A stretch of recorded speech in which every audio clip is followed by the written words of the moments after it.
This is Anthony Richardson, and you're listening to RosterWatch. This is AJ Brown, and you're listening to RosterWatch. This is Josh Allen, and you're listening to RosterWatch.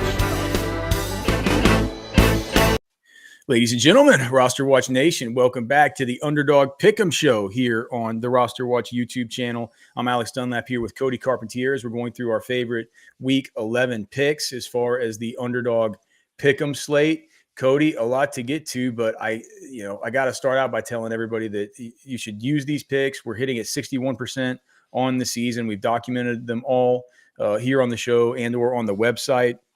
You can sign up for Underdog using promo code ROSTER and get a 50% deposit bonus up to $250 just by using that promo code ROSTER, and take these picks and mix them and match them. And remember, we're going to have the picks in from Trash Man and the finalized picks in for me. There's going to be some that I talk over that I think I'm going to be on, but I'm waiting on a few still. But we always have the post over at RosterWatch. It's going to be free again this week.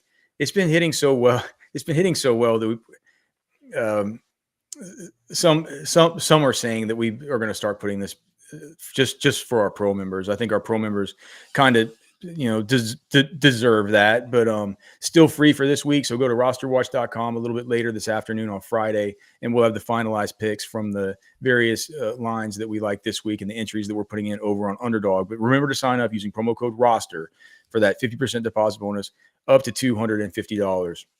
Cody, I mentioned it earlier, but a really good week last week with the pick'em stuff. Some stuff we had to sweat out right there until the very end. I don't have the sheet pulled up that has the exact record though. Do you? I think last week we were right with the season average at like 62%. Yeah, our season average is right there at 62%. Last week we were at 62%. Season long we're 89 and 58. Bounced back after a down week and went 8-5 last week. So we're sitting in a good place. And like you said, it kind of feels like every week we get to a certain point, we get a bunch of dubs early, and then there's a couple of them that we're sweating. I had one, the Alvin Kamara one that pushed at 5 receptions. I think the Jatavian Sanders one that we missed on was like, I think he caught like a 5-yard touchdown, and that was all he had like all day, it felt like. And I was like, gosh, I mean, that one started off, felt really good. And the worst one ever was the Tua receiving or the Tua passing over that hit against Buffalo, and then Jalen Waddle goes for a -26 or whatever that was. And that one got taken off. But all in all, man, these have been good. So make sure and use them. The website again, rosterwatch.com. All right. Let's see. Cody, let's start out with yours because, as I said, there's still a few that I'm waiting on. So interesting one that I kind of came across, and this is kind of a correlator here. And of course, you cannot correlate when you're using Underdog. You have to have a game. I'm saying team correlate. So I have a quarterback and a receiver from the same team. You have to have at least a player from 2 different teams in each slip that you make. I like this Browns Saints game.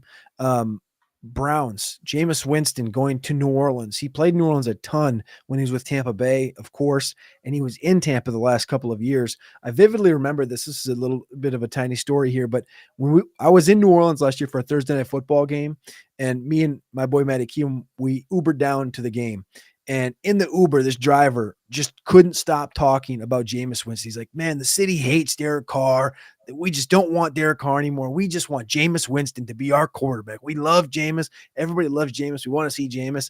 And as everybody knows, Jameis really didn't get much of an opportunity to do much in New Orleans, as it was Derek Carr's show with DA coaching down there. Now, Jameis gets to go back with Cedric Tillman, with David Njoku. And I think he's primed to put on a little bit of a show here and kind of prove that he should have been the guy that got the opportunity there. His number is set at 242.5 passing yards this weekend against the New Orleans Saints. Cedric Tillman, 57.5 receiving yards. They correlate together, I think, as a pretty self-explanatory here. The thing here is we always talk about the head coach getting fired and the assistant coach catching a big dub, right? And last week we actually talked about this happening, and we were like, man, there's no way it's going to work for New Orleans. There's no way New Orleans is going to get that bounce back and get that big win. And of course they do. They get the win. The math I want to know, Alex, is there anybody that does what about the second game? What about the second game with the coach? Because in my head, the second game was always the one that's like, whoa. Well, that wasn't quite what we expected. It Yeah, wasn't I don't quite what know. we want. That And would be good. The second get because the interim coach splits going back the one that whenever we looked into it going back to what was it 2014 or something like that, it was just a massive against the spread kind of thing. Just like we should have never bet Atlanta last week after we'd done all that research. But I don't know. We haven't gotten cockamamie enough to look into the second week of the interim coach. I'm just off of my dome though. It's like it feels like it's always a letdown. Like I remember how hyped the Jeff Saturday one was, and that thing, of course, went south. Antonio Pierce, I can't remember if he won a second one, but since then it's went south. I just don't believe that the Saints team is any good. And this Cleveland team, as we know, they have a good offensive line. They have a good defensive line when they're healthy. I think Jameis is primed to go out there and prove who he is.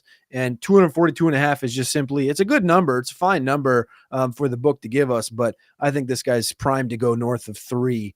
And Cedric Tillman has been smashing this 57.5 number the last few games that he's been starting since Amari Cooper departed. A lower I have, and I have a question for you in this one. A lower I have, and well, I saw this let me number. just say this about let me just say this. So I just got done doing the Blitz show on Roto Grinders. That'll be up for our pro members at Roster Watch as soon as we get off here, and TJ gets it over to me. But Cardi, who does the Blitz projection system, Jameis is his favorite quarterback on the whole week, and he's like the thing about this game is this week, this game projects by far as the fastest with the most projected plays, the best projected tempo. And I think I was just looking at the Blitz just now. He has Jameis for like 260. And so I wonder what he has for the passing touchdowns. He only has him for 1 point. Only 1.07 interceptions, but he has him. The median projection here is about 260 and 2 with 1 interception for Jameis Winston. So, I don't know about Tillman. I saw that. I'm like, man, 57.5. That's a little bit high, but let's look. I mean, in Cardi's system, he definitely goes over that too. So, What's Cardi got Tillman at? 64. Okay. And then let's just look at what Las Vegas has as far as the implied props across the board. Tillman it's a little bit closer for him. It has him at 4.5 receptions for 59.2 receiving yards. So it would still have him over if you look at when we do the blended projections from us and the various sports books that get pulled in here. So, yeah, I think it's reasonable. Tillman, it seemed a little high to me, but I mean, it's Well, what am I missing though? Like, what are we missing with said Tillman? Like each of the last 3 games, he's literally got 32 targets, and he's went over this number exponentially in each of his 3 games. And now they're coming off a bye, and do we believe Jerry Jeudy and Elijah Moore are going to snake away from it? I said it last week. I think Cedric Tillman's kind of on this Nico Collins kind of pathway if they can land a quarterback there for next year. Yeah, no, I mean, I think it's fine. It wouldn't look, man, you like you're hitting these at, like 8% better than I am this year. So I like I said, I think it's fine. It wouldn't have been one that I put in, but I'm going to put it in. I'm going to ask ChatGPT to take all, like I do every week. I'm going to take all the picks and just say, hey, dude, just give me like groups of 3 or 4 or 5, 6 of these, and it'll tell me what to do, and I'll just go put them in. So I'll be playing Tillman. All right. I'll give 3 more here. I'm not going to give all of them. You guys can go over to rosterwatch.com and get the rest of these. 2 lowers, 1 higher. The higher is a layup here. John Parker Romo. We've taken Will Reichard all year. Will Reichard's obviously hurt right now from Minnesota. John Parker Romo, I texted you in the middle of the game last week while I was at the Viking game. I was like, why did we not take this kid? I think his number was like 6 or 6.5, and I just didn't even think about it for some reason. But it's 7 this week. They get the Titans. This offense is moving the football. Sam Darnold's turning it over. I like 7. He had 12 last week. 2 lowers. I don't generally take low a lot unless I have a really good feeling for it. Breece Hall, lower than 5 targets. in this game for the New York Jets. I don't generally take lowers. I'm not generally a guy that's like loving cheering for the underside of stuff, but they got beat 31-6 last week. He did end up with 4 targets, 4 receptions, 31 yards. They got a little Isaiah Davis in that game because they got down. I think they need to feature more in the running game, less in the passing game. I think this thing is going to stay consolidated, but I just don't see the Jets really struggling in this game with the Colts, which I think converts to more passing receptions for Breece Hall. The one I wanted to ask you about is in that same game with Breece Hall, Anthony Richardson. 172.5 passing yards. It's pretty low, man. You think it's low? Immediately I ran to this thing. I was like, hammer south. Yeah. You think he'll end up getting pulled or something? Well, I think you have the pull factor. If they get down 17 rip, I think you have, I'm never going to say the injury factor, but it's a factual statement. And, he's only played 10 games. He's been hurt like 4 times. You have predominantly a rushing centric player who has struggled this whole season and could face first off, a little bit of rust, having not played in a couple weeks, some nervousness playing against the Sauce Gardner in this pass rush. And in 3 of the last 4 games, he's went under this number. And the only game he didn't, he had 175, and that was against Houston. I think this Jets defense is pretty dang good, and I think that they're going to try and get after him. I think they're going to contain him. I think the DBs are good for the Jets. I know our guy Michael Lombardi hates the Jets defense, and I don't think they're the 85 Bears, but I do think they're a good enough defense to contain a guy like Anthony Richardson. I like it. Yeah, it's fine. I think it's good. What else you got? I'm going to do Jalen Waddle. It's the last one I'll give. I'll do Jalen Waddle. 45.5 receiving yards higher. In fantasy terms, this guy literally hasn't been into the top 35 since week 1 as a finisher. He's wide receiver 16 in week 1. He doubled down, was wide receiver 35 this past week. I took this number Monday night, and it was 42.5. We went 2-0 on Monday night with a Puka Nacua receptions higher and a Jalen Waddle receiving yards higher. You got to tap into the Monday and Thursday night shows here on Roster Watch for the Underdog Pick'ems. And Waddle had like 42.5 in the first quarter, and then he ended up with 57. I think they're going to continue to work him in. Obviously, everybody knows Tyreek's got the wrist injury and stuff, and I'm not sure really what that projects rest of season for his actual output. I expect him to be on the field. I don't know about the output side of things. John, who's there, we could see Waddle continue to take an upstick in output, especially if they keep losing games. All right. And just go to the site to find the rest? Yeah, go to the site to find the rest. Okay, so mine I'm going with. This one feels a little bit like a cheaty one because it's like the higher on this, it's kind of discounted at like 0.9x. But I'm going right back to with the Mac Jones over 0.5 interceptions. It's like it's going to be a lock. That's going to hit. So take that one. The one I'm toying with a whole lot right now that I think this one will end up as one of my final ones. It's George Pickens for longest reception higher than 26.5 yards. Ever since Russell Wilson, even before Russell Wilson was part of this thing, but last 3 games with Russell Wilson, he's absolutely smashed this. Whenever we look at the Baltimore Ravens and what they've been giving up through the air, by far leading the league as far as 20-plus yard receptions. Right now, they're sitting at 47, which is 5 higher than the nearest competition, the Jaguars. And then behind them, they're 7 higher are the Jaguars than their nearest competition at 35, which is the Saints. And so I guess that bodes well for your Tillman stuff, Cody, and especially with no Marshawn Lattimore. That's another kind of point there. The Saints are 3rd and allowing those 20-plus yard receptions. But Pickens, look, Wilson and Pickens have a connection. And like the thing that I see, say what you will about Mike Tomlin, but that's a football coach that he's never been one of these guys that says, we're just going to, like, he's not like a Shane Steichen or like an Eberflus or one of these coaches that says, we're just going to do what we do and we're going to play our game and do, like, he's a coach that looks and says, like, how do we go win this football game? Like, what do we need to do to go win the game? And are you telling me that you watch any Baltimore game and any coach would come out of here saying anything but like, let's try and loosen them up running the football, and then let's take our big shots, right? I mean, I think that's you're not going to get the run going on them at all. But all anybody's been able to do is it's been a smash fest, man. So Pickens, he's been blowing by this like 44. It's been in the 40s for 2 of the last weeks, and I forgot what the other one was, but it would have gone over this.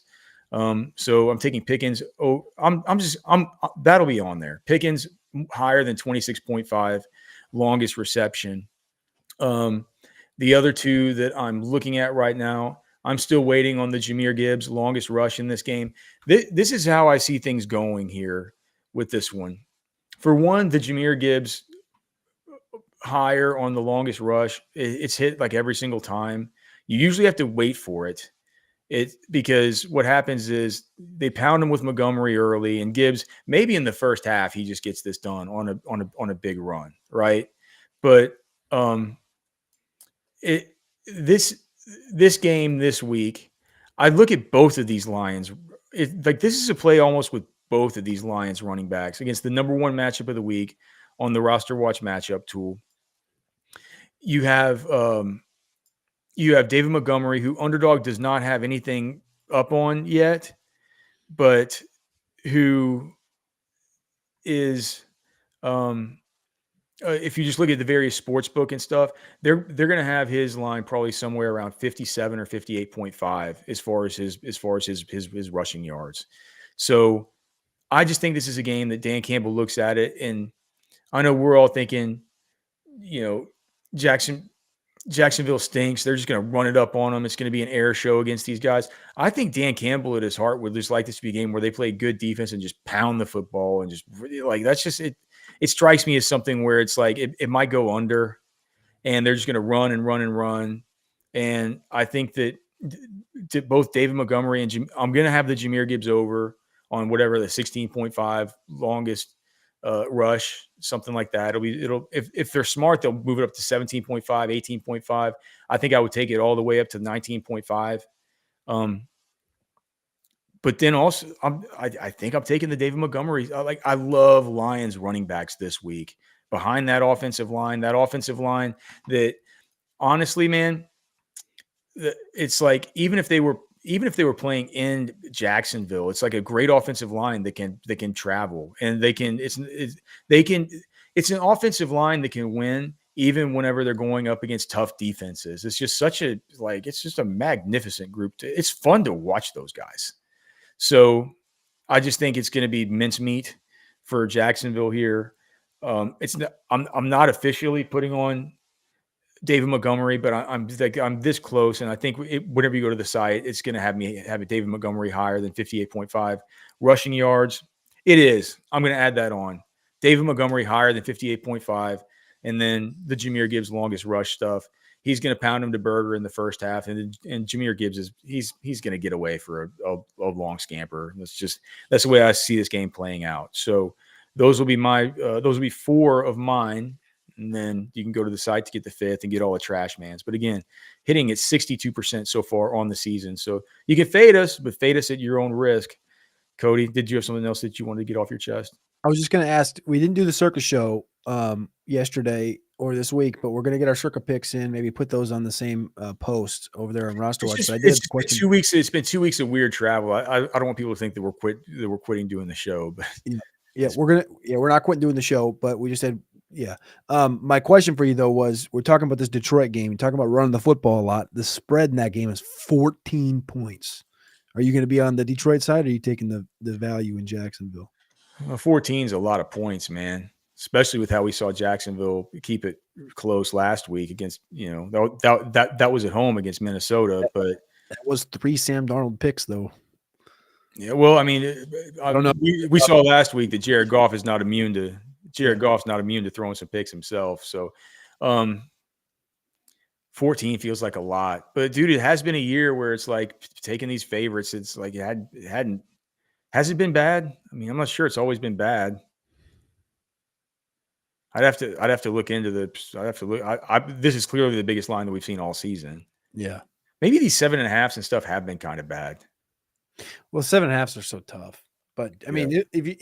even if you look at just Detroit, like they had Tennessee at home. Remember, they threw the football like 14 times and they won that game by 30. I think that my initial lean is they run the heck out of the football. They take the air out of the football. They dominate. They have one of these Dan Campbell bite their kneecap off kind of games. And both of those running backs, 58.5 yards for Montgomery. Yeah. Are you kidding? Are you kidding me? Like that's going to hit. And then once the defense is turned to Berger, that's when you bring in Jahmyr Gibbs for the big slash and scamper right down the sidelines. This is Anthony Richardson, and you're listening to Roster Watch. This is AJ Brown, and you're listening to